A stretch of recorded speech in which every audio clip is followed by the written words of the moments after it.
Well, okay, so for the Discarded Knight, you're just learning the ropes and everything on how pre-orders work, arc readers work, and everything. And there was a whole formatting issues, and pre-orders for this only ended up at at five. But what happened was is that after all of that up and down struggle and everything, and spending too much money here and doing this and doing that, May of 2025 hit.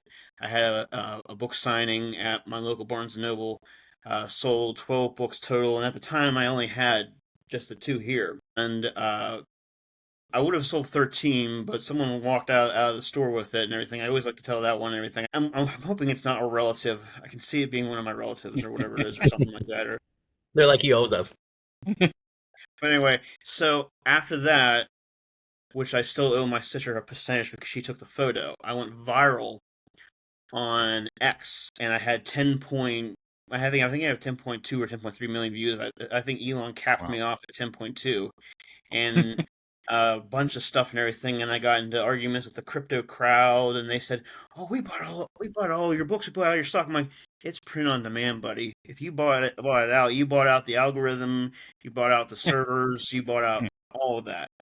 And what turned out to be is after that kind of disappointing five pre-orders for the Discarded Knight, I ended up selling over 400 copies, and it totally blew me away that that happened. And also, this book, it almost had a literary agent before any of this, before any of the thoughts of indie publishing. Excuse me, the literary agent said this is the best thing that ever came across my desk, but she couldn't relate to the main character, which the reason being I think is because the main character is autistic, is on the spectrum and everything, and you know there's those emotional differences and everything. But it turns out that this is, I mean, I've had fan mail about this. I had one person say I'm on the spectrum and I couldn't see myself being able to do this, and then I had a bully from like 4 or 5 jobs ago email me and say, I'm really proud of the fact that you followed your dreams, and that I'm sorry that I messed with you and all that. And I had to really think back to it. I'm like,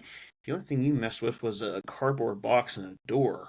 And if you did mess with me, then I don't remember. I still think that's pretty cool though, like overall to like have an impact on even an enemy, so to speak, or a frenemy, like either way. But I have to say, like, as somebody, I think Nicholas is there too, right? As somebody who has a novella like about to launch, which Nicholas just launched his recently, but like most people like don't do novellas, but like I actually have seen that they're back on the rise again, and I actually really enjoy them.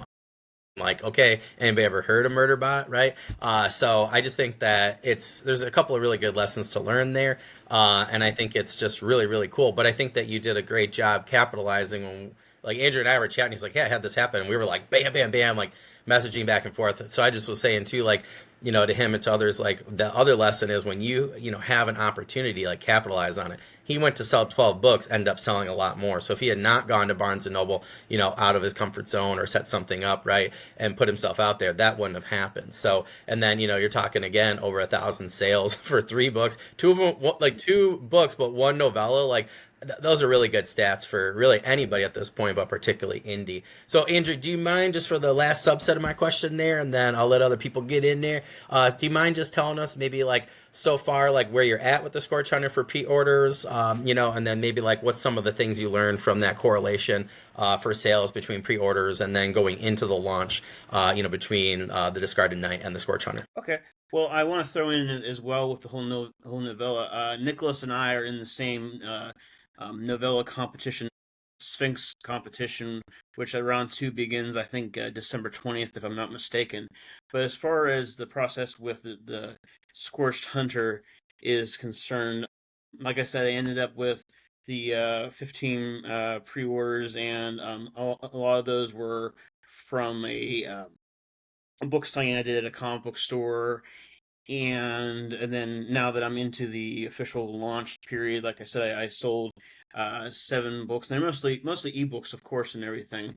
And but I'm hoping to eventually, obviously, get paperbacks, sales, and so forth. I'm definitely gonna do that thing to where I keep things at 99 cents, and I think with my track record, it'll be back upable, or be able to be backed up. because that way it's easy access. And I'm also working to get everything on Kindle Unlimited. That way people can get those KENDs reads and everything. So I enjoy the process. I enjoy putting the stuff out there and everything. I think I'll probably try to do my best to stick with indie and everything. And I can tell you for certain that my next book will probably come out either May or June of next year and all that. But it's still in the writing stage, and it's the second book that I've ever worked on that's made over 100,000 words and everything. But it's getting to the ending point with that.